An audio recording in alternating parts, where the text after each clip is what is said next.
We've been telling young people, go to school, get educated, then you get a good job, you'll be empowered. But in most of our countries, the people who are living the best lives have no education.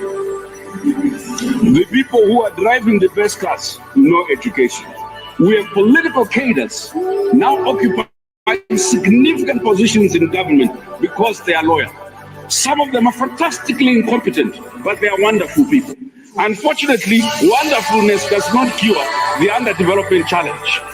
We have equated having things with being, so that those who have things are considered more human beings.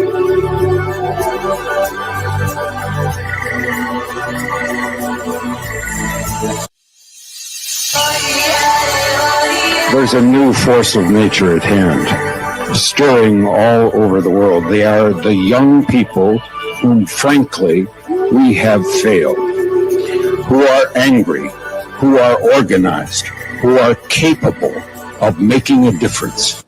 They are a moral army. And the most important thing that we can do for them is to get the hell out of their way.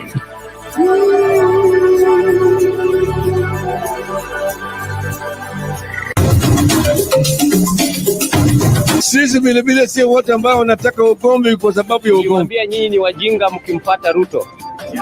Mkadhani tunawadanganya. Jeti ya Ruto. Hii maisha ya Ruto ni stress na ni stress. Mungu wewe umetukosea.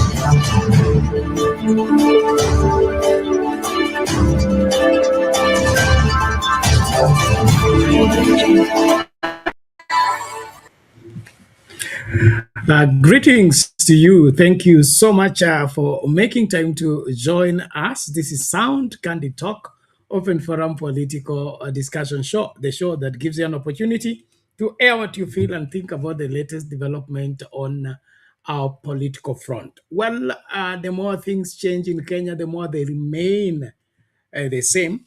And now the shocker has come in by the longest serving COTU Secretary-General Francis Atwoli in his pronouncement that political rallies should be banned in the country. Now, I find that to be very, one, disturbing, and two, the old KANU mindset, whereby politics is only good when it's favoring you, and when you get overwhelmed and you are government, you now deploy other means to try and contain the forceful, or rather upper hand, that probably the opposing party or parties are having against you. And this is what we are treated to today as a rally arranged by the former Deputy President Rigathi Gachagua in Kikuyu was in the best of the day frustrated by the police and the tear gassing, and of course the cat and rat chasing of each other all day long. And this is coming from the backdrop of the exchanges we talked about yesterday between the President William Ruto and his former deputy Rigathi Gachagua in Nyandarua, where Gachagua openly and clearly stated that he has information that Jungwa, the Kikuyu member of parliament, has deployed goons and people to disrupt the rally that has been arranged. And now, when Atwoli begins to talk the way he is talking about political rallies being banned, it begins to sound like the Moi days. It begins to sound like the old time where politics was determined at State House, and everybody only played politics according to the Kanu, wherever space created, given, and of course, were by reason of one worshipping and supporting Kanu. Now, this is backward. This is long behind the 2010 constitution. And, Atwoli is not an ordinary citizen. He is the longest serving, we could say, senior citizen in this country. He brags of having served Jomo Kenyatta, he served Moi, he served Uhuru Kenyatta, and now he's serving William Ruto. And so his experience with government and his views should not be taken lightly. He could be somebody's mouthpiece and probably forerunner of what is underway in terms of curtailing our democratic free space to express ourselves and, of course, be able to chart our way forward based on the available realities. And so we have several items to bring up. I'm happy Undumani is here to help us in the conversation. Please, as we start the conversation, karibisha mtu ili tumakinike pamoja tunapochambua masuala haya, kujifunza moja au nyingine. Wale wote ambao mnatufuata kwa TikTok, tafadhali tufanye kama ilivyo desturi, like the video, share the live, get more people to join. Thank you those who are joining us on Facebook as well as on YouTube. And on YouTube, there is a poll question that you need to respond to. And of course, let us know what you feel about the whole scenario. And the question is, do you support Atwoli's call to ban political parties in political rallies in Kenya? Do you support Atwoli's call to ban political rallies in Kenya? And of course, so far, only one person has voted. Please participate in the vote. And he says, no, it violates democracy. What do you think about the Atwoli call to ban political rallies? Are they running scared because Atwoli is government and government is Atwoli? And when he begins to talk about political parties or political rallies being banned, he is trying to let us know what they are thinking and probably putting down the machineries. Is this the way to go? Is this the way for us to continue functioning as a country? Well, karibu sana, naomba umakinike, karibisha mtu, tukajidai pamoja tunapoangazia masuala haya. Hivi ndivyo ilivyo. Naomba basi kabla tuingilie swala hili vile inavyopaswa, basi tusikilize tu hiyo video ya Atwoli akijidai ama akitoa madai haya, na kile anachopeana kama sababu ndicho kinanisumbua kabisa, kwa sababu anahofia kwamba political rallies kiendelea kutakuwa na clashes. Ni kipi hiki ambacho anasema ambacho wengi hawajakiona, ama ni yeye tu aliye na macho ya haya? Tumsikilize alafu turejee. I would urge the head of state as a grantor of peace and stability in the country to come out and ban all these rallies and make sure, and MPs, members of parliament, should support this. Because if we start like this, there will be no tolerance. People will not tolerate one another. And this might lead into either sectional, political, or tribal clashes. And this does not augur well for this region. Kenya is very well known as a satellite of economic activities in the region. And when we harbor hate, we do things that are not, cannot promote the region, then even our neighbors will be able to suffer economically. SG, perhaps very briefly, in only 30 seconds, you're saying the president should ban these rallies. Under what law? I mean, the president does not have the power to ban rallies. Perhaps the IBC could come in and clarify about the elections, but also paint a picture very briefly in less than 30 seconds of how the working fraternity is being affected by such intolerance. You want to tell me the president, as the head of the armed forces in the country, as commander-in-chief of the armed forces, he cannot be able to stop any clashes or any problems that are occurring? What is happening in Kikuyu now are clashes. People are fighting. You want him to sit at State House and see people butchering one another? He has to come out and say this must stop as the commander-in-chief of the armed forces. He has that leeway to tell Kenyans that please stop. It is not a question. And even it is good for those people who rush to courts and say he has no powers. They need that stability. Because if there is no stability in the country and political tolerance, each and everyone, if this ship will sink with everybody, including those who talk about constitutional issues and so on, there will be no law, there will be lawlessness, and non-tolerance is a precursor, as I've said, to a lot of problems to come. All right, thank you. Yeah. Thank you very much. Perhaps in the next, even as you do a press conference, you'll be telling us the impact this is having on Kenyan workers. But that is COTU Secretary-General Francis Atwoli, who says it's about time that this madness stops, and that President William Ruto and the state needs to come out and stop even the rallies that are precursor or leading to violence across the country. Wangeshi. Well, ladies and gentlemen, there you have it. Atwoli, in his wisdom, thinking that stopping political rallies is a way of containing the situation. In my opinion, he is avoiding to address where the problem lies, okay? The divisive politics and, of course, the hate in the politics is by reason of the bad manners of our member of our political class, number one. And number two, banning political rallies as no way of stopping clashes. If, like, for example, what went down in Kikuyu, it was not a fight between communities or fight between classes. It is the police that went to disrupt a lawful meeting. Now, it could be termed unlawful because it was being conducted along the way or disrupting the traffic.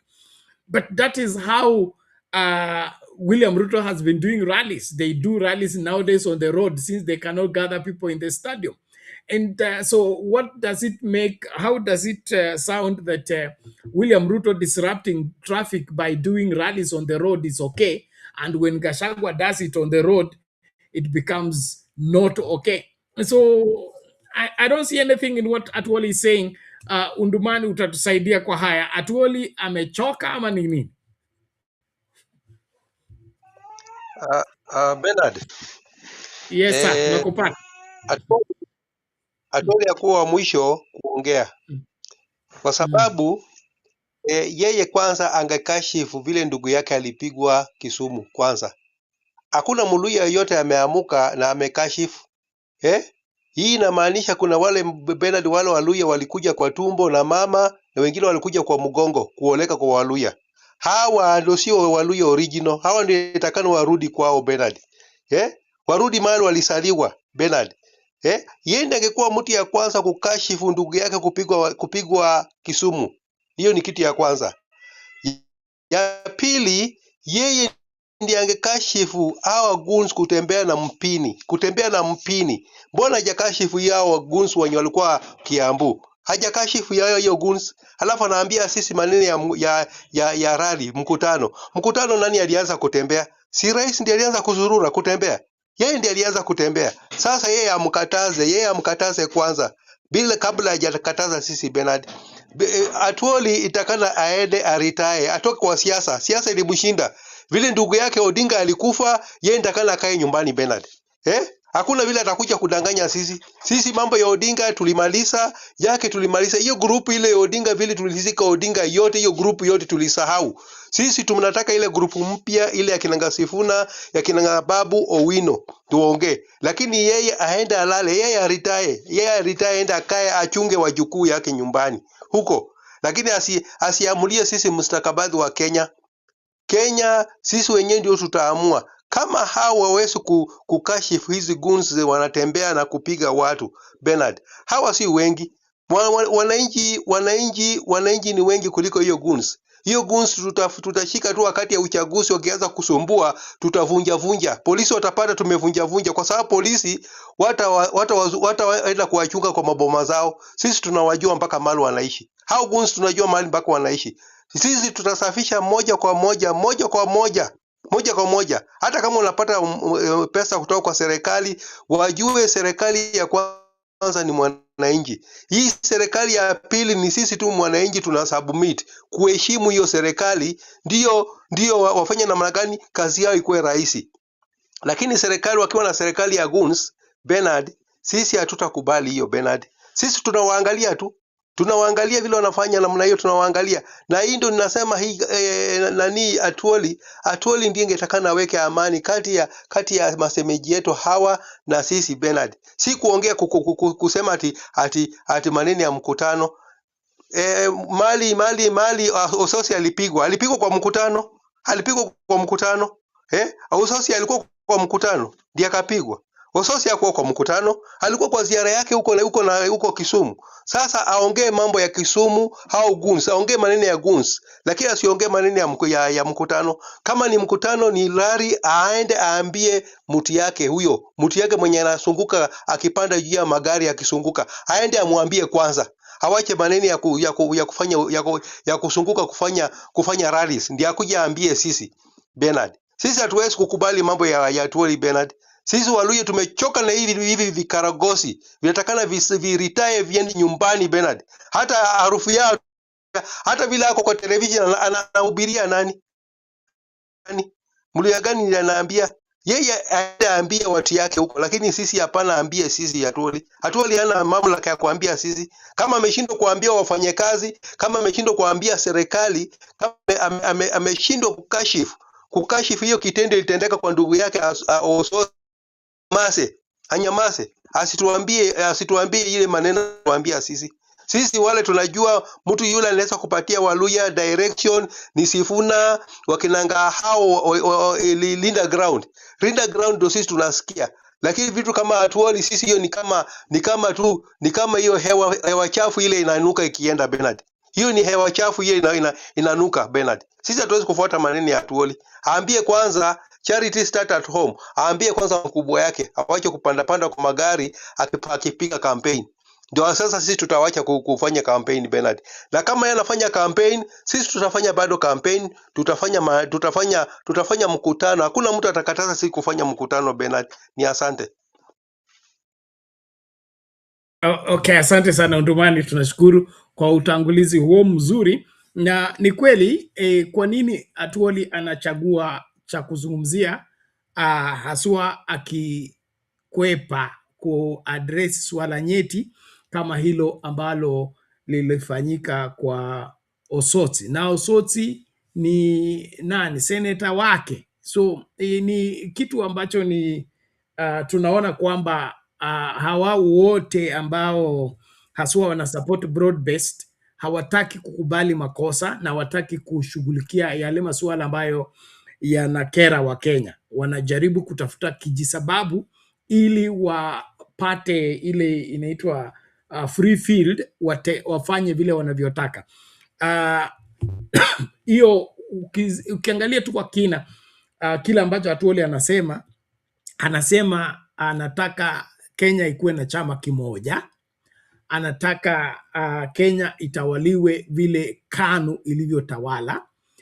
KANU peke yake ndio inafanya mikutano, KANU peke yake ndio inajenga nchi, KANU peke yake ndio inakutana na wananchi, na watu wengine wote wanazuiwa kukutana na wananchi. So hii ni kitu ambacho kimekuwa katika nchi hii na akijasaidia haswa katika kuendeleza nchi na mijadala ambayo inakosoa serikali. So ni kujaribu kutafuta mbinu ya kuzuia wakosoaji wa serikali ili wasipate nafasi ya kukosoa serikali na serikali iendelee kudhamiri katika makosa yao bila kukosolewa ama bila kuulizwa. So ningependa tu kabla tu drop hiyo swala la Atwoli, utueleze wewe unasikiliza KANU wakati Atwoli anaongea. Kumbuka yeye ndio amesema hajawahi join chama kingine tangu uhuru, yeye amekuwa wa KANU. Hii ndio KANU ama ni nini?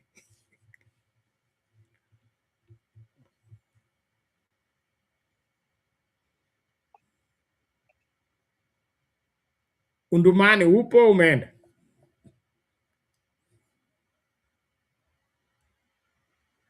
Undumani, sauti yako iendi. Okay, samahani, inaonekana Undumani ana itilafu ya mitambo. Mabibi na mabwana, naomba tafadhali karibisha mtu, like video TikTok, tafadhali like video, usitazame tu, like the video, share the live, get somebody to notice that the show is on, and of course give your views in the comment section. We'll be able to shout out as we continue with the broadcast. We are looking at the pressure on Ruto that cannot let him stay in State House, and then of course stand that the opposition political parties are thriving in getting the masses to listen to them, and of course buy into the one-term calls. And it appears that he's now willing to use all forces in terms of the state power and state forces to frustrate the efforts of the inroads that the opposition political parties are making in winning over the masses. How far he will go with this, I don't know, but in my opinion, it's uncalled for and, of course, unnecessary at the moment. A free Kenya belongs to all Kenyans, and, of course, is the only Kenya that we believe in. The rest that is being manufactured, pushed, and, of course, wanting Kenyans to believe in, it is not the Kenya we want. The Kenya we want is the one that is constitutionally governed and every citizen is equal in the eye of the law. And just like William Ruto wants to have peaceful political rallies, he should let other political players also have peaceful political rallies. Let's quickly get that video from Kikuyu, where we had the altercation between the police and the people as they wanted to listen to the address of their leader, and that is Rigathi Gachagua. The police wouldn't have any of that to take place. And why is this the case?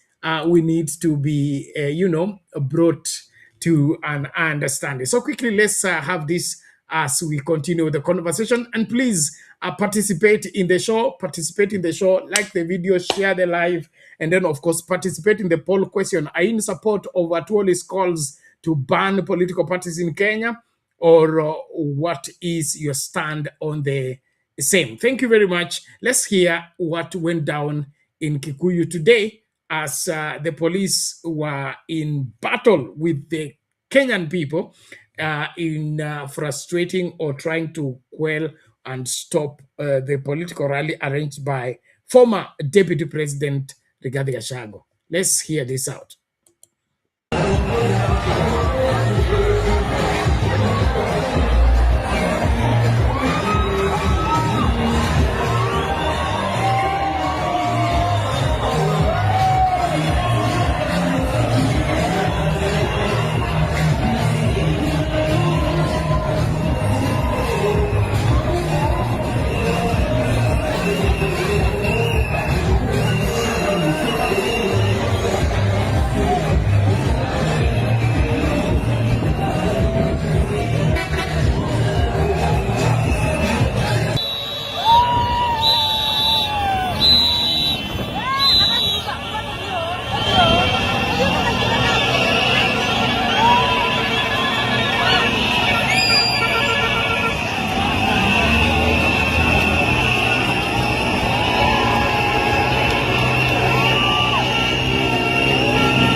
risasi, wakatumavia na tear gas, lakini kwa sababu mimi ni mtoto wa Mau, nimesema lazima niingie Kikuyu.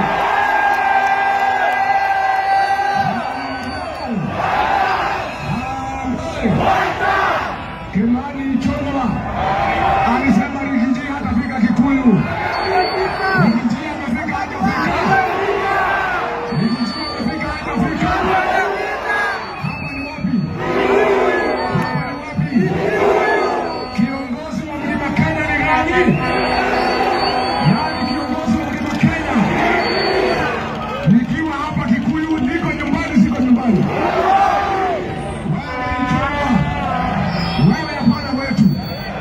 Tabia zako Kimani Ichung'wah. Hatuamini wewe ni Mkikuyu. Hatuamini wewe ni Mkikuyu. Umeshikana na William Ruto kuangalisha jamii ya Wakikuyu. Ni makosa kubwa sana Ichung'wah.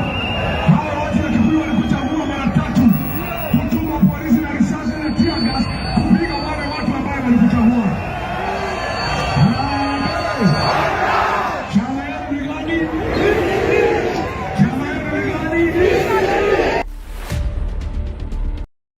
A Democracy for the Citizens Party rally in Kikuyu town was marked by interludes of tear gas canisters and gunshots in the air in between speeches. Police officers determined to ensure the meeting did not take place along the southern bypass, where supporters of former Deputy President Rigathi Gachagua had gathered in large numbers. The convoy did not enter Kikuyu town, with Rigathi Gachagua only speaking briefly. Melita Oletenges has more.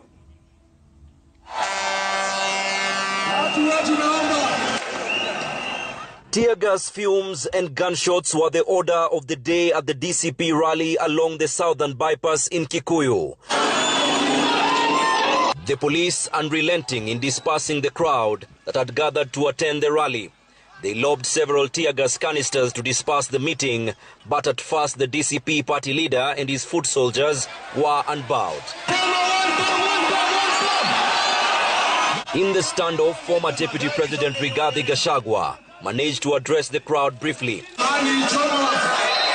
Alisema Rigiji hatafika Kikuyu. Rigiji amefika hajafika.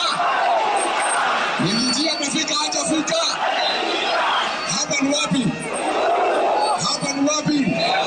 The rally followed a bitter political showdown online between Kikuyu MP Kimani Ichung'wah and the former Deputy President, both pointing fingers at each other over an alleged plot to mobilize goons, with a possible clash anticipated.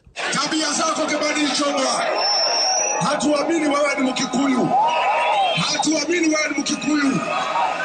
Umeshikana na William Ruto kuangaisha jamii ya Wakikuyu. Gachagua also criticized the government for targeting opposition leaders with dissenting views and disrupting their rallies. Nimetangaza Operation Fagia ya kufagia wasaliti wa jamii yetu. Nikisema harambee, mnasema fagia. Harambee! Wasaliti wote. Mimi mwenyewe nimechaguliwa hapa Kikuyu. Kwa hivyo wewe Ichung'wah unakataza mpaka waliochaguliwa hapa Kikuyu wafike. Ndio maana tunakuambia hata wewe utakwenda nyumbani. Mid-speech, however, the police fired more tear gas canisters, managing to disperse the rally and trailing the DCP entourage along the southern bypass, running them out of town quite literally. Melita Oletenges, Citizen. Okay, mambo hivyo ndivyo yalivyoendelea uko Kikuyu. Polisi na wote ambao wana support broad-based kusimama na kuzuia mkutano wa halaiki ya watu usifanikiwe kwa sababu ya tofauti ya kisiasa. Na hili ni suala ambalo ningependa kuliangalia kwa kina, kwa sababu sioni faida ya kuzuia wengine kufanya mikutano ili hali wewe unaifanya hiyo mikutano. Kama mikutano haifai, basi kila mtu asifanye.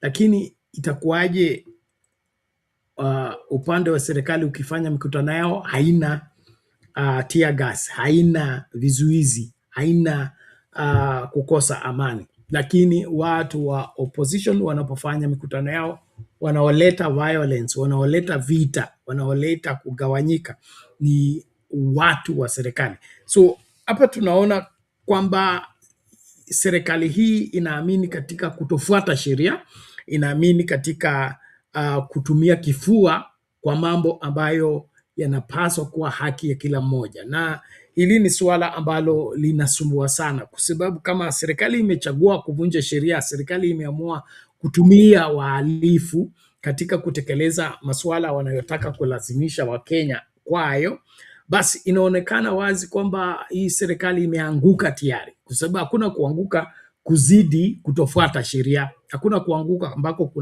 kuna zidi kutosimama na kutetewa na sheria. Kwa hivyo hii serikali ambayo inapenda sana kufanya yale ambayo haizingatii sheria ama haisimamii sheria, basi inajipata hapa mahali ambapo inajipata, kwa sababu imekataa kutekeleza wajibu wake kulingana na sheria. Na sasa hii ambayo imekuwa wazi kwamba mikutano ambayo inaongozwa na wanasiasa ambao si wa serikali na wa support serikali inakuwa disrupted kwa njia kama hii, basi hii ndio mambo ambayo Atwoli anazungumzia kuhusu kuwa na clashes. Na kuna kitu kibaya kama vile wananchi kusimama na kusema wanapiga serikali yao. Kwa hivyo kama kweli William Ruto na kundi lake wako tayari kuongoza nchi hii, basi haina budi pahali kila mmoja wao akubali vile sheria inavyotaka kwanza. Pili, wafanye siasa yao kulingana na mujibu wa sheria, sio kufanya mikutano ya wale ambao si wana serikali ikuwe haifanikiwi kwa sababu tu ya wivu, kwa sababu hii ni wivu bure. Kuna vile ambavyo labda Rigathi Gachagua kwa mikutano yake anapata watu wengi, na William Ruto na kundi lake wanakuwa frustrated, lazima wanunue umati ambao watauhutubia. Na hili ndio swala labda katika kipindi cha jana tulikuwa tunazungumzia na Jakindube. Kwa nini watu wafikie kiwango ambacho wanataka kununua uongozi, wanataka kununua umati, wanataka kununua ufuasi? Hii mambo yote inaenda kufanya siasa zetu ziwe ndio biashara badala ikuwe ndio service ambayo inapaswa kutengeneza biashara ya kila Mkenya. And so we are in a bad place when the rule of law is ignored and people want to enforce. And there is something Atwoli talked about there when he was asked by the journalist, in which law will William Ruto be applying to ban political rallies in the country. And then you saw cleverly and of course frankly Atwoli reverting to use of force, claiming that he's the head of the armed forces. He should look for how to enforce the ban on political rallies without following the law. And then the attitude of Atwoli there tells us volumes about his attitude towards the Constitution. He says those who run to court to try and claim that the president does have powers to ban political parties, according to him, he has no respect for the rule of law. He has no respect for the Constitution. And that is why he is a disappointment to eldership. He's a disappointment to gray hair, because an elder is supposed to be the epitome of wisdom. An elder is supposed to be the guide to the society the right way. Now that Atwoli is defending evil and he wants the president to function outside the Constitution, outside the law, in trying to frustrate Kenyans who have a right to assemble, have a right to express themselves, they have a right to associate with whoever they choose to associate. all these Bill of Rights that are protected within the Constitution. And now Atwoli is telling us that because the president is the head of armed forces, he should force Kenyans into silence simply because they don't like the politics that are at play. To me, that is uncalled for, and it is backward. Nobody should give a damn to anything that Atwoli talked about today because he gave no facts and he's defending no constitution. He's busy trying to protect a regime that is supposed to be kicked out of office simply because he's a beneficiary of that rigged and of course twisted regime. And in my opinion, Atwoli and team belong to the dustbin elsewhere and not in the decision-making center of this great country. Asante sana. Naomba tafadhali tumakinike kukaribishana tunapoendelea na mchakato huu. Nashukuru kwa wale ambao mnatufuata. Ebu tu niangalie tuko wangapi. Naomba tafadhali tujitahidi haswa kwa swala la debate, naona hapa swali kujibiwa. 33 minutes already in the show, and we have not gotten more than 5 votes for those participating in the poll question. So please, if you have not voted, get to the YouTube channel, Sound Candy Talk Live, and make your vote count. If you're following us on TikTok, right in the bio there's a link that will take you to the YouTube channel where you'll be able to subscribe, follow, and of course, participate in the poll question in responding to what we are asking. Thank you very much. I look forward to engaging with you. And in case you have any question, please make sure that you share it there in the comment section or use the link in the comment section to come to the studio and share your views about what is cooking. Thank you so much. Tuni our PS. Asante sana, karibu. Naomba kila mmoja tafadhali makinika, kumbusha mtu show ipo na tunaendelea na mchakato huu ambao unataka kuona kwamba haki ya kila Mkenya inalindwa na inatetewa ipasavyo. Wale wote ambao hawataki haki, basi hao ndio adui wa nchi hii na hawafai kusikilizwa, hawafai kufuatwa, hawafai kulindwa kwa vyote vile. Tunahitaji nchi ambayo itaongozwa kwa mujibu wa sheria na kila mtu atakuwa chini ya hiyo sheria. Hapo ndipo amani yetu itakuwa secured na hapo ndipo mambo yetu yatakuwa shwari. Nashukuru kila mmoja tunapoendelea mbele. Now, ili suala la goons na attack against the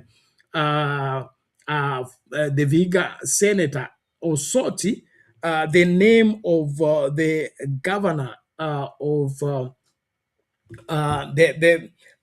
name of the PS, the PS for Interior has been mentioned several times on the aspect of him working with goons and ensuring that the goons are frustrating and attacking other leaders. And of course, today he has a presser and he speaks on the same. And of course, he distances himself from the goons. But Babu Wino will not have any of it. And of course, there are also new evidences emerging. And so this is far from over for those that would wish this away. I don't think it will go away if it is given this approach whereby we want to ignore everything else and concentrate on playing victim or giving the public a PR exercise just to deceive them and not get them to ask right questions. When this is happening, is uncalled for, and no Kenyan should fall a victim of such deception. Well, let's quickly listen to this even as we proceed further.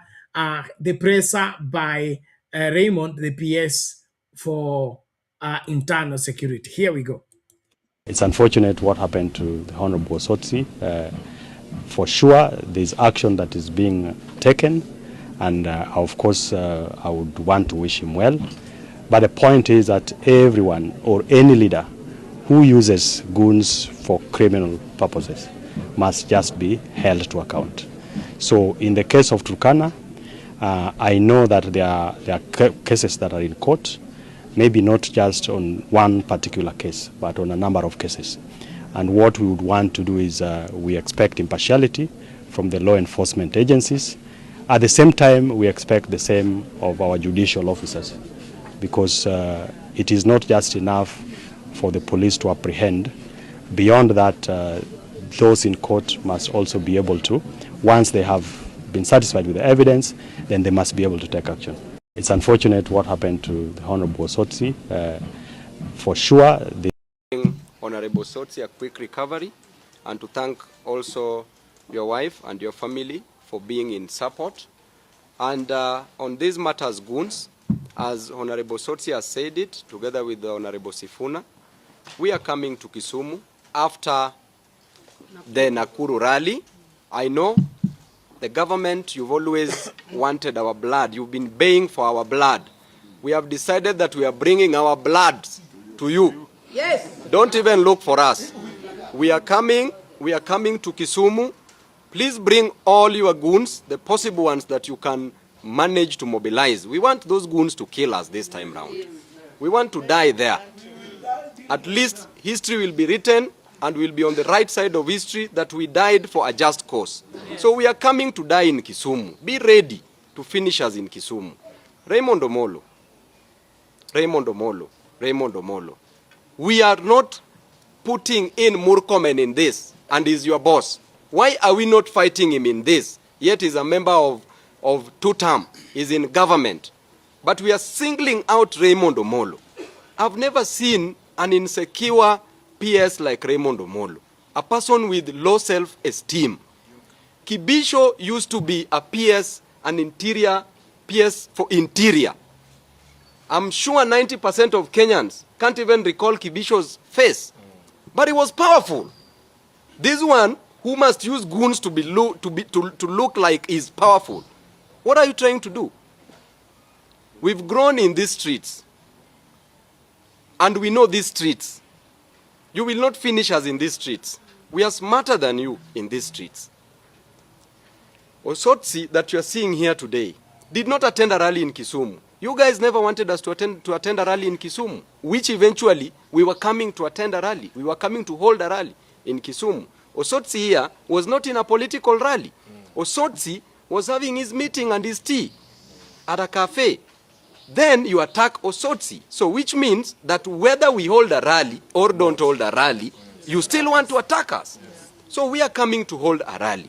I want to tell these goons, and first of all, Raymond Omolo, use these goons that you are misusing and abusing. Use these goons. Give them jobs in the forces. Wacha wawe kwa jeshi because wako na nguvu sana wa protect this country. Wengine wawekwe kama polisi. Wengine wapelekwe kama G4S. Wamenyane na majambazi huko. But if you are using these goons and you are not giving them jobs, and the goons should listen carefully that we are fighting for you. We are not against you. We are fighting for you. We want to ensure that that child that you have at home, we want to ensure that you get school fee to pay for that child that is at home. We want to ensure that you get money to pay for rent. We want to ensure that you get money, you get jobs so that you can get money, so that you can get food. That is what we are fighting for. We are not the enemies of the state. We are defenders of the people. We are ensuring that Kenyans' rights are protected, are respected. We are just asking the government that why don't you give jobs if you promised jobs? Ain't that so wrong? Ruto himself, when he was being sworn in, he said that he wanted a strong opposition. Why does he want to meet a strong opposition with goons? Why can't it be a war of ideology? And then they want to brand Kisumu as being a very hostile and a bad place. These are few individuals. It is not the whole of Kisumu. And I want to tell members of the media, if you look at Ahero, there are 5 of Raymond Omolo's goons who were killed 1 week ago because they were robbing people, they were killing people, they were trying to steal from innocent Kenyans. One of them was taken from the house, and it is the community that was doing this because the community there is tired of insecurity. They went, removed him from the house, beat him up as a community. He was taken to a hospital, admitted there. In the same hospital, there was a patient that this goon had attacked, who was admitted in that hospital. Then this patient called members of the community who came, removed him from the oxygen, and killed him outside the hospital. That is what happened. That is what happened, because police is supposed to protect innocent Kenyans. Police is not doing their work. Where Honorable Sotsi was, there are police officers in that place, but they could not act because these police officers are compromised.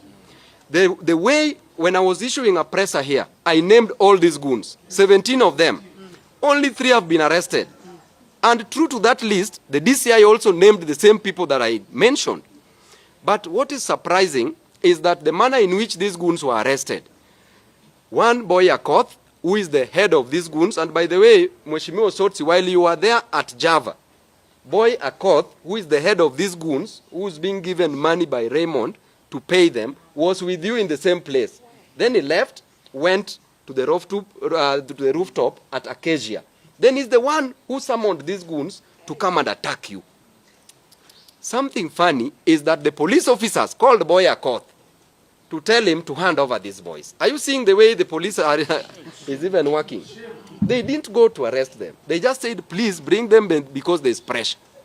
So these goons, we are coming to Kisumu.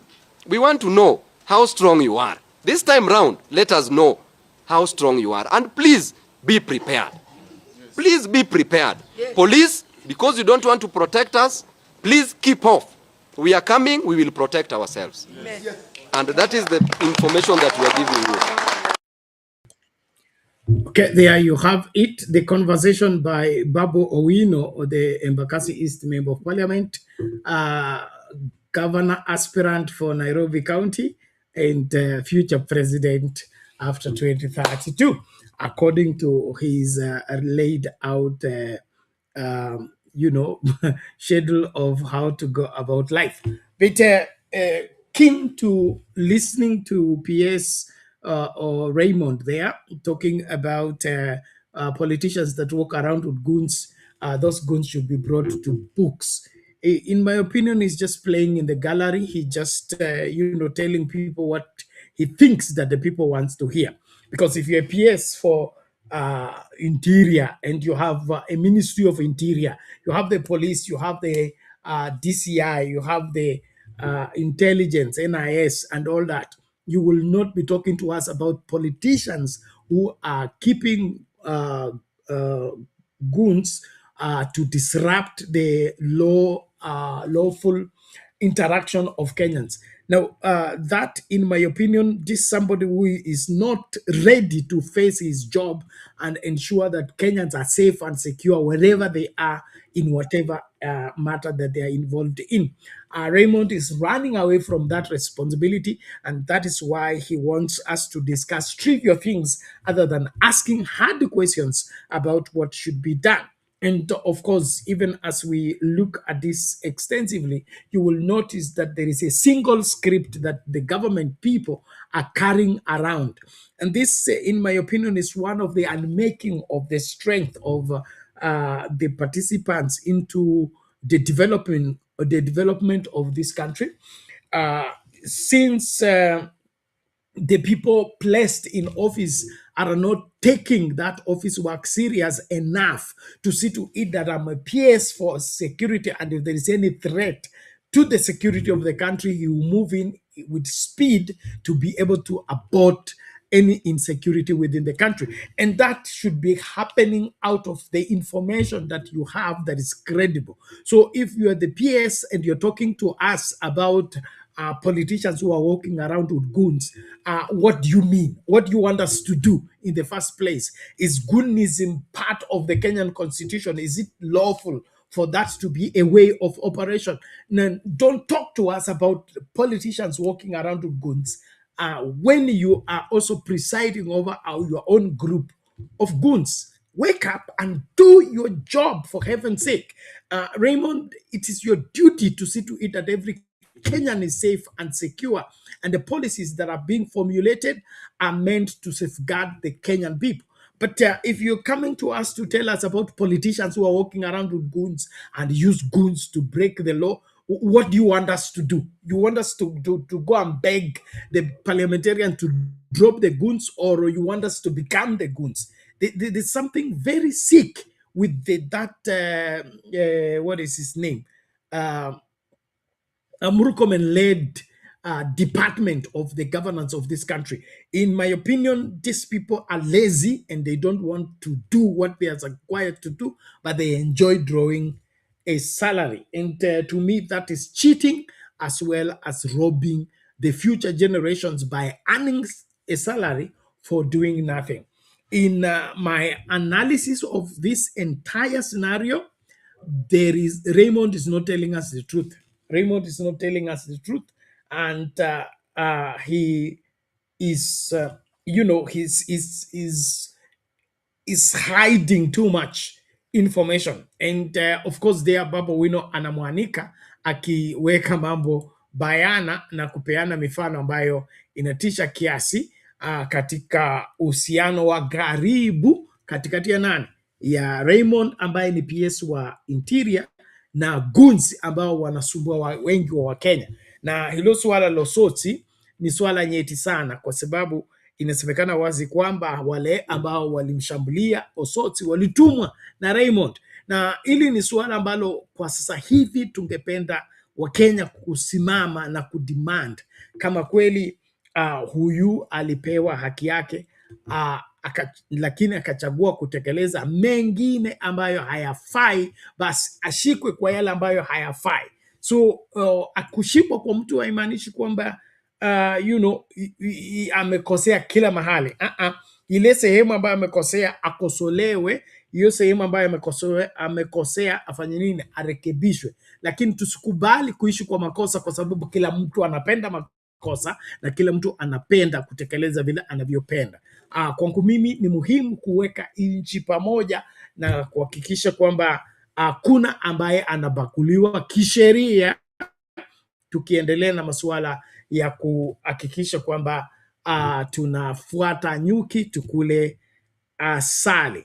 Na hili ni la muhimu sana, lakini ukiona vielea vimeundwa. So ukitaka kuona ubora wa nchi hii, kuona mafanikio ya nchi hii, kuona maendeleo ya nchi hii, lazima ukubali jukumu la kuhakikisha kwamba nchi inaongozwa ipasavyo. Kwangu mimi, Raymond Omondi being young, he's an embarrassment to youthful leadership, as well as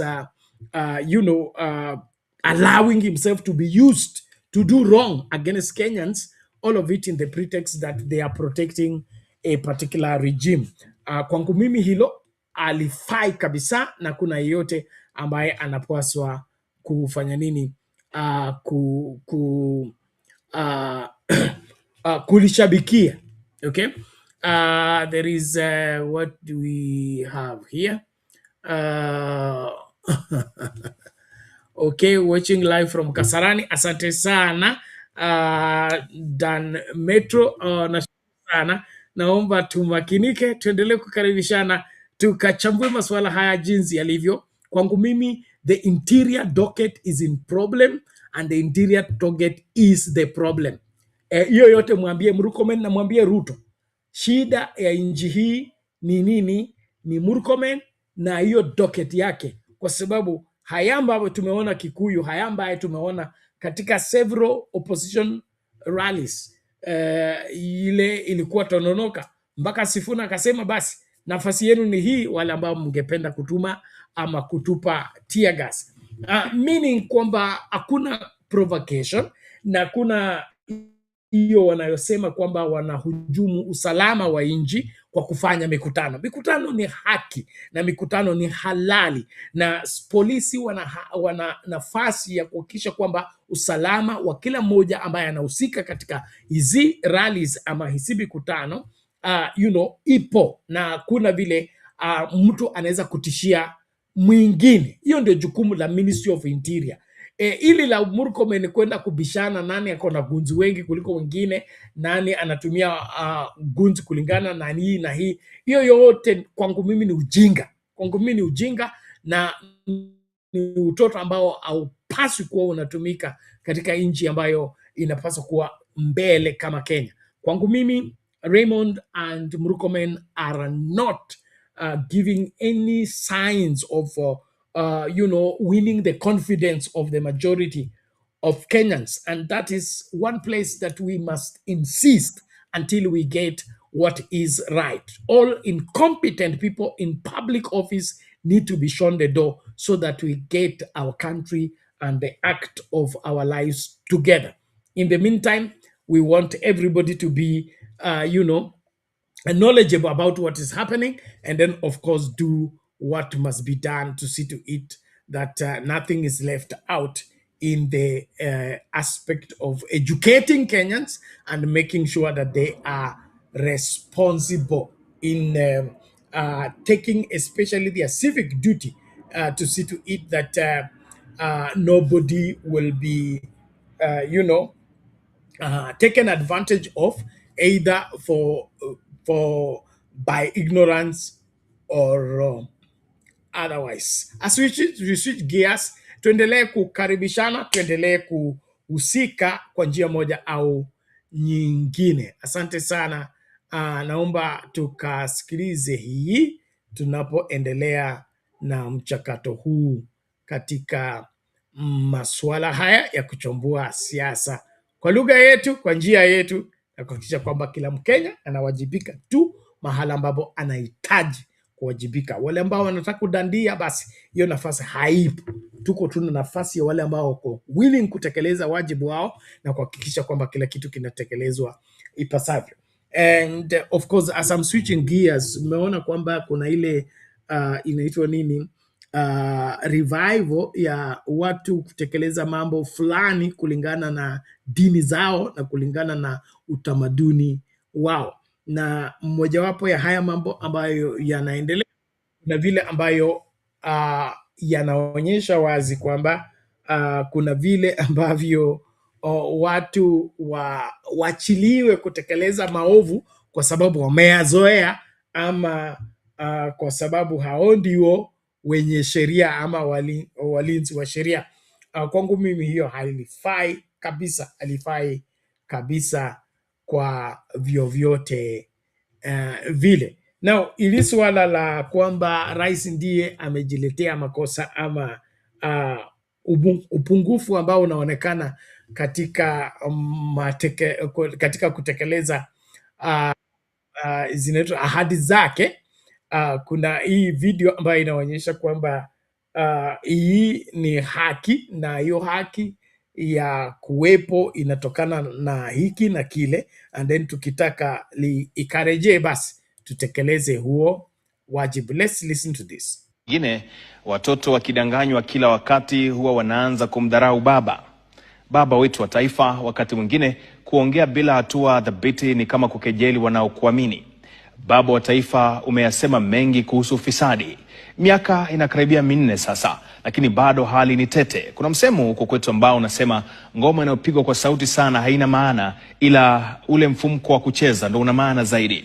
Inaonekana kwamba kazi hii ya kupigana na ufisadi inafaa kuacha kuwa katika majukwaa. Inafaa sasa kuelekezwa mahali ambapo panafaa. Tekeleza mzee wetu. Tuanze na hili la sasa, sakata la mafuta. Mzigo wa mafuta wenye thamani ya mabilioni ya shilingi ukiibua maswali kuhusu ubora wake.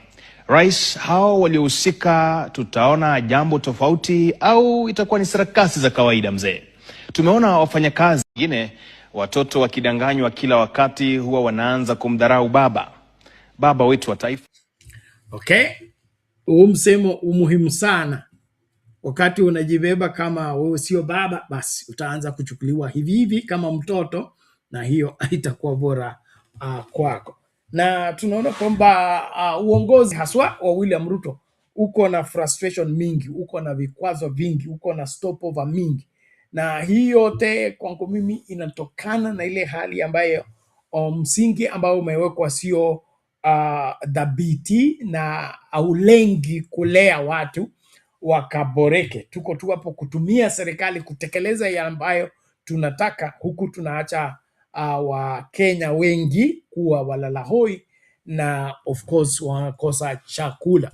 And so ningependa tutafakari kwa mambo haya na tufanye uamuzi ambao unafaa.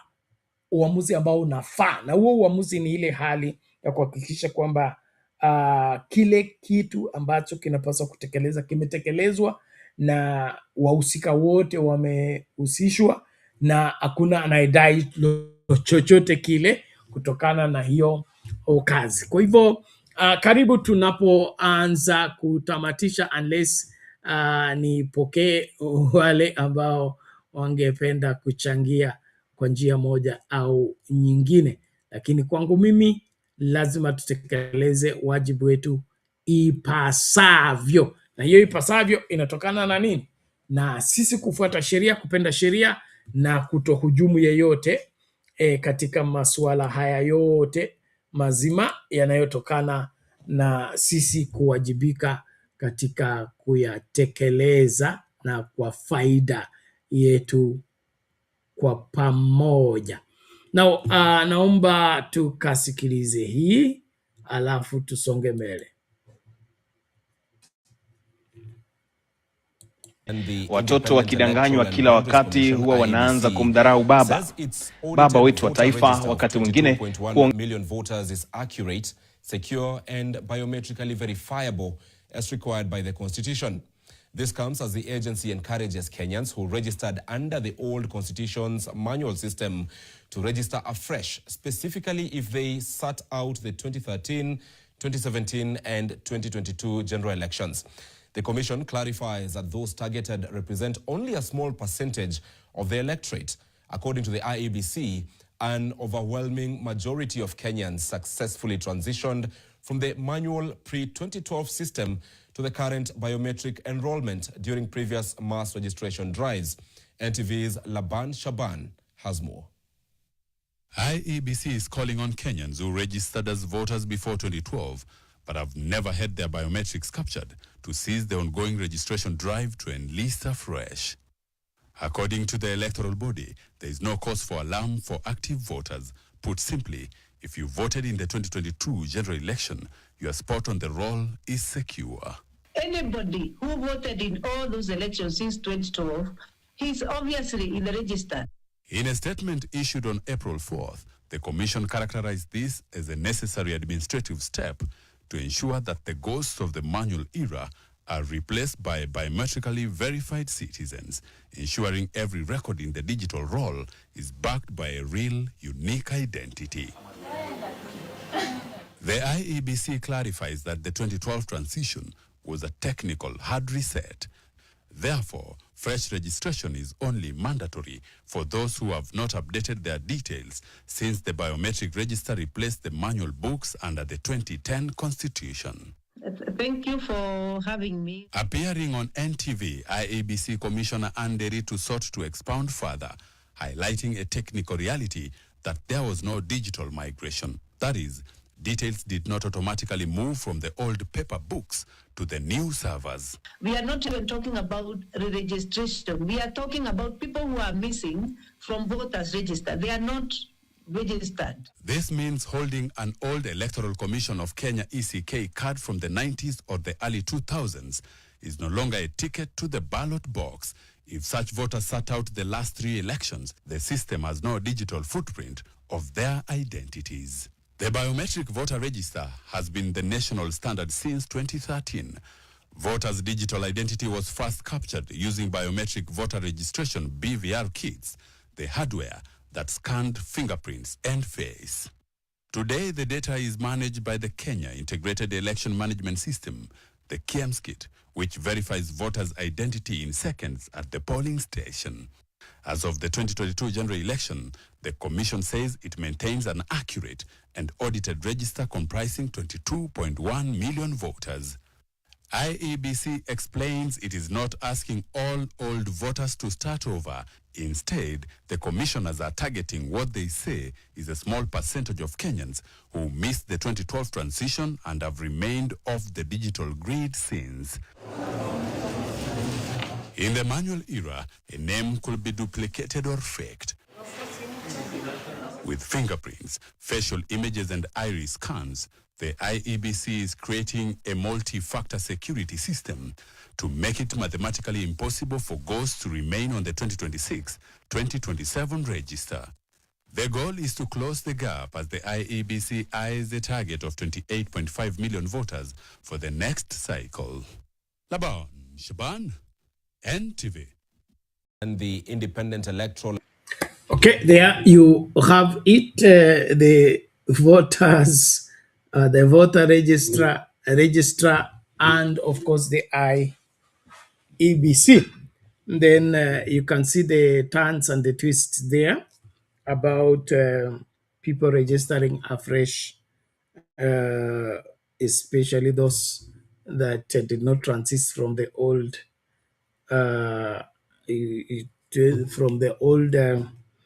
wherever electoral commission to the new current electoral commission, of course, under the new law of the 2010 constitution.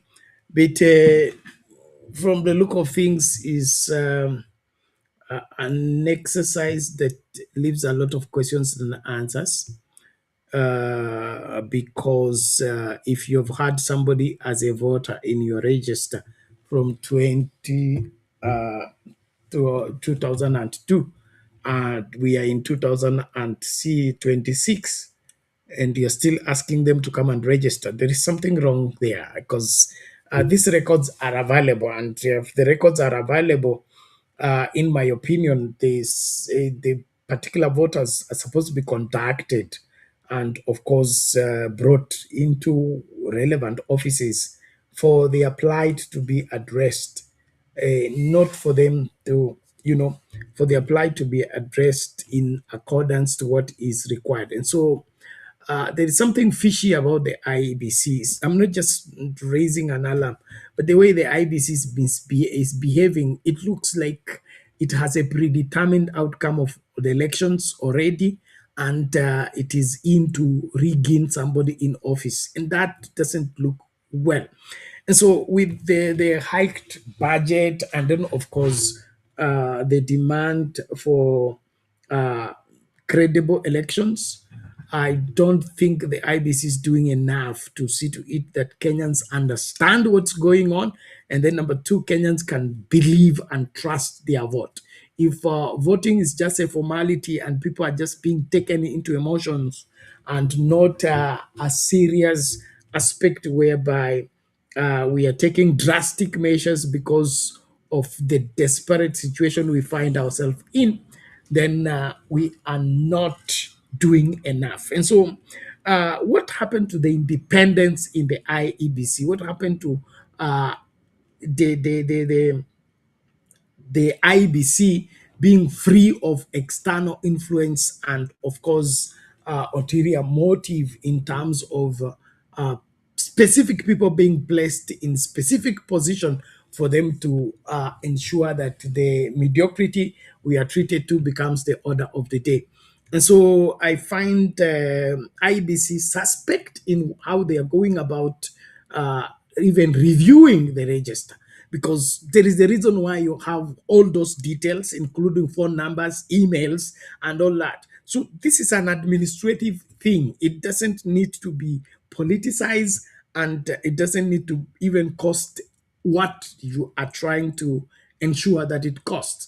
In my opinion, the IEBC needs to pull up their socks and be able to confront whatever that needs to be confronted in order for them to give us a free, fair, and credible elections. But as it stands now and as it looks right now, it is not so much promising, and we can't afford much of that anymore as a country.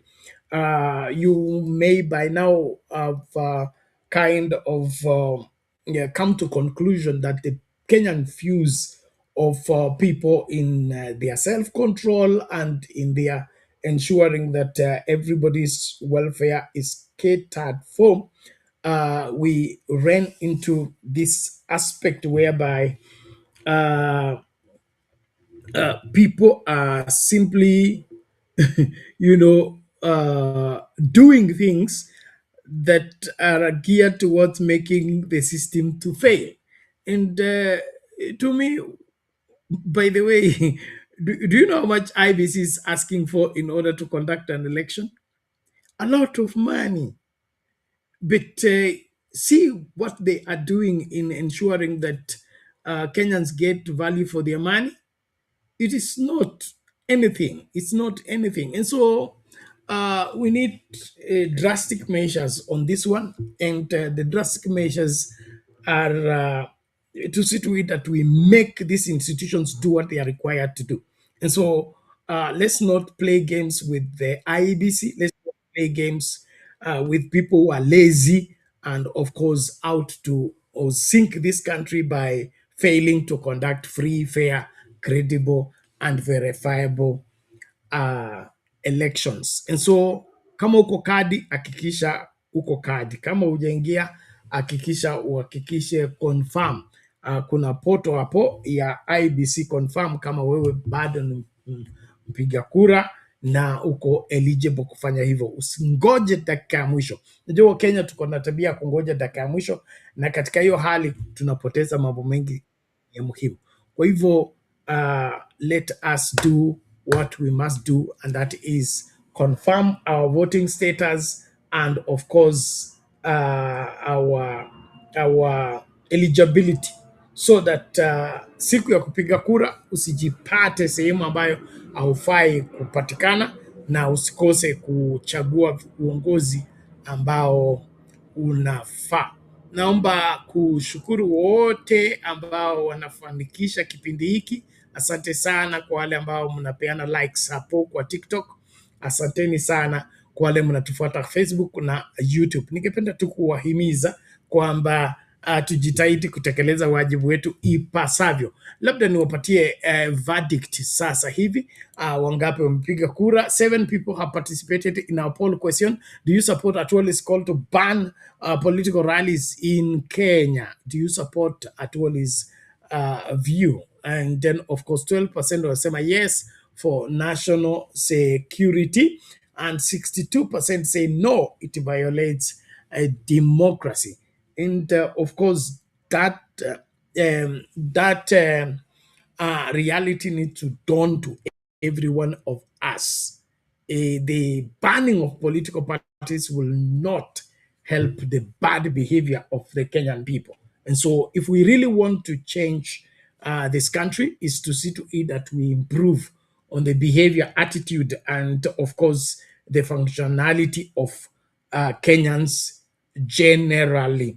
Let us not look for side shows. And so what Ruto and Atwoli are talking about banning political rallies, it is for political reasons, and in my opinion, it will not yield much in terms of the difference. And so wale wanasema for national security ni wale ambao wako tayari kuvunja sheria kwa sababu hiyo sheria haijafika kwao, ama yale majukumu ambayo yanapaswa kutekelezwa kwao sio muhimu.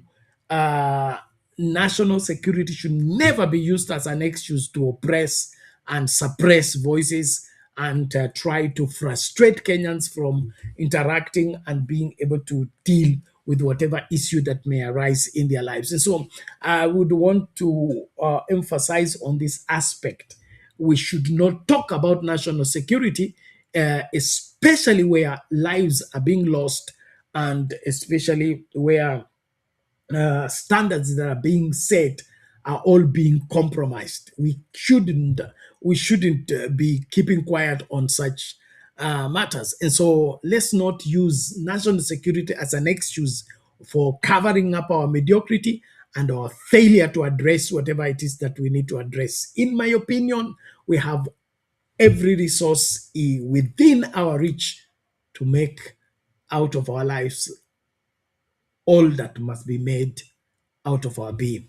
I want to salute every one of you for your commitment as I begin to wind up. I mean, daybreak, we are in church, and so we will be able to close in good time so that we have good rest and, of course, go to appear before God and serve him freely. And then, of course, tutakutana tena hiyo jioni katika kuchambua siasa zetu. Cha muhimu kwangu mimi, ningependa kila Mkenya afahamu kile kinachoendelea na afanye uamuzi kutokana na ufahamu. our civic responsibility of making sure that everybody understands why Ruto must go and why we are saying he should stay and all that. Let's not be in the seductive program, but be on that aspect whereby you are channeled through which right information is reaching right people. And so it is important that we keep every Kenyan aware.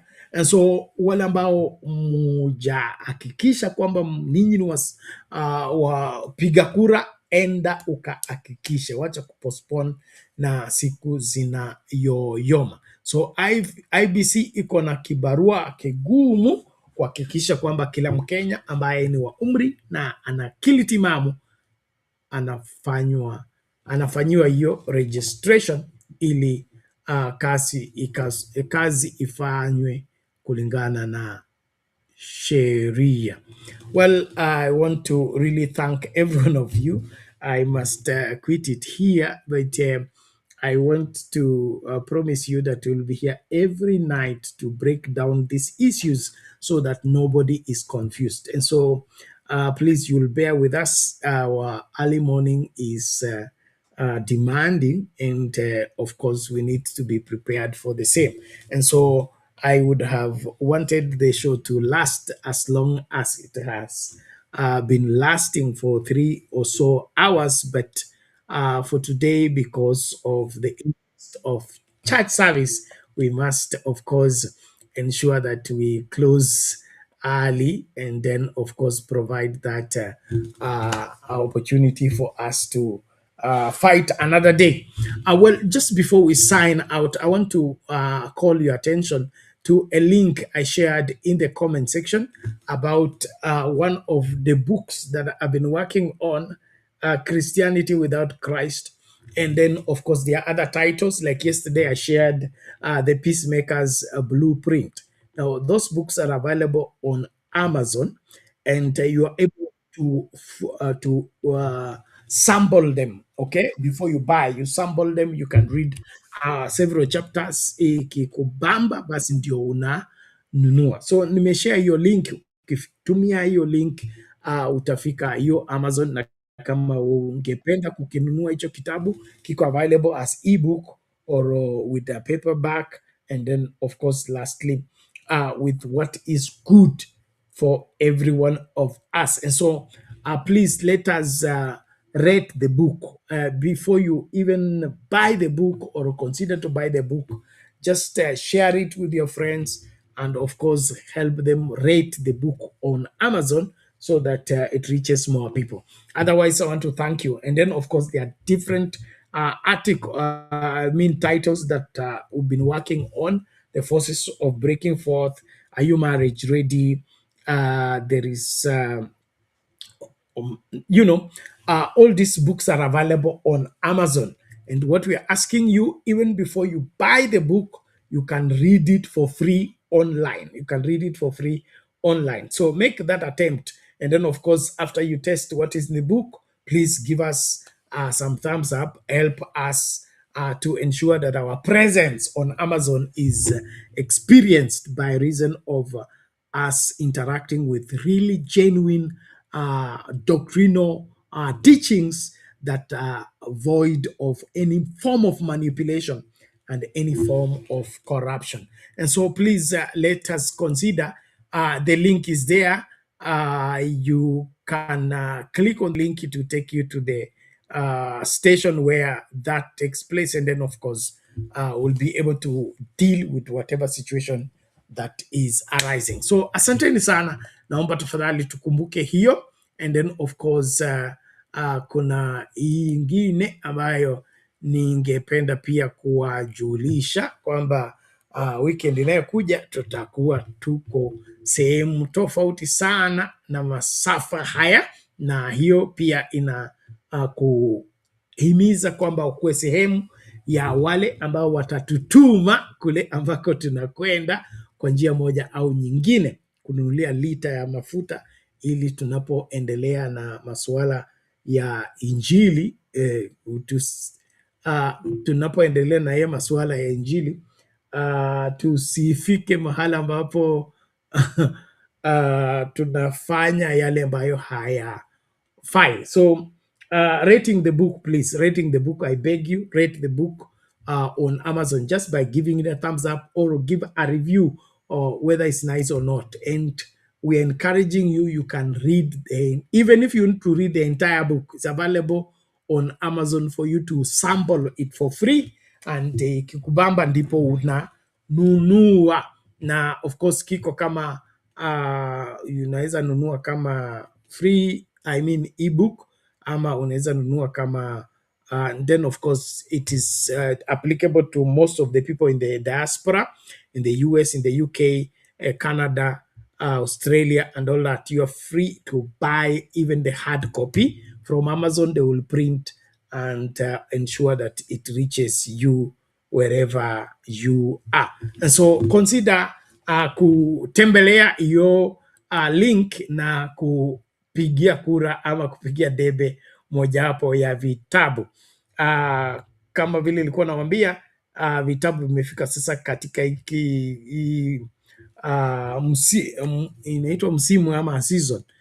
Vitabu karibu vimefika 10, the new one, refined legacy writing books. And so ukipata kimoja usikomee hapo, kuna vingi tu ambavyo ungependa pia kujifunza kutokana na hekima ambayo imo hapo ndani. Kwa hivyo ni wajibu wa kila mmoja kutekeleza hiyo wito wa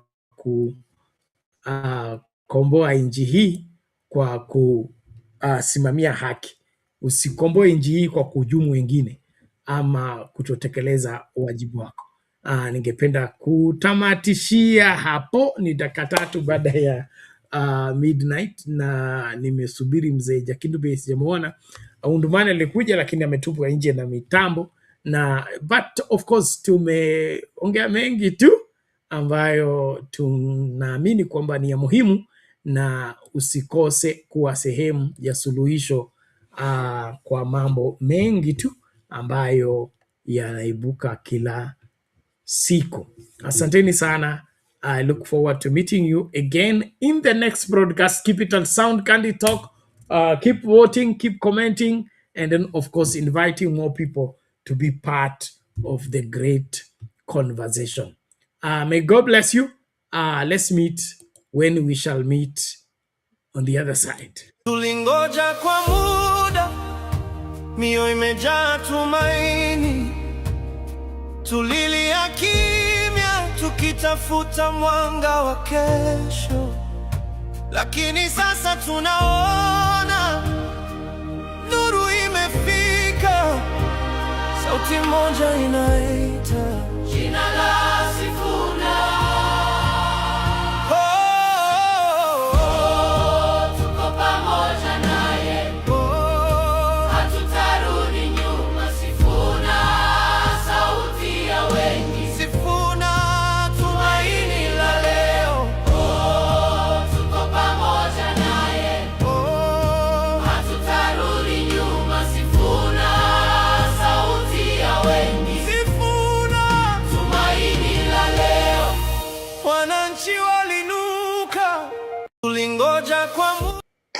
Oh, by the way, usisahau kwamba Linda Mwananchi Nakuru chapter ipo. Kwa hivyo usikose kwa sehemu, na kama hutaweza kufika Nakuru basi tegea papa hapa Sound Candy Talk, utapata vile mambo yanakuwa yanaendelea huko. Na tungependa pia labda kukumbusha tu yale ambayo Atwoli anasema kwamba mikutano ya hadhara ya wanasiasa ifutiliwe mbali kwa sababu nchi haijakaa vizuri. Labda hiyo ndio itakuwa mojawapo ya vijisababu vya serikali kujaribu kuhujumu huo mkutano. Kwa hivyo tegea hapa Sound Candy Talk, utapata moja kwa moja yale ambayo yatakuwa najiri huko Nakuru, wakati wakina Linda wananchi watakuwa wanawashirikisha kwa masuala ambayo ni ya muhimu, na kwa kila mmoja ambaye anapaswa kuwa sehemu ya hii. Usikose, chagua kuwa sehemu ambayo inafaa kwa historia ya nchi, usijipate mahala ambapo unakataliwa na yote inatokana na nini? Na wewe kutowajibika kutekeleza mambo ipasavyo. Thank you so much. I look forward to meeting you in the next broadcast. Mungu akubariki sana.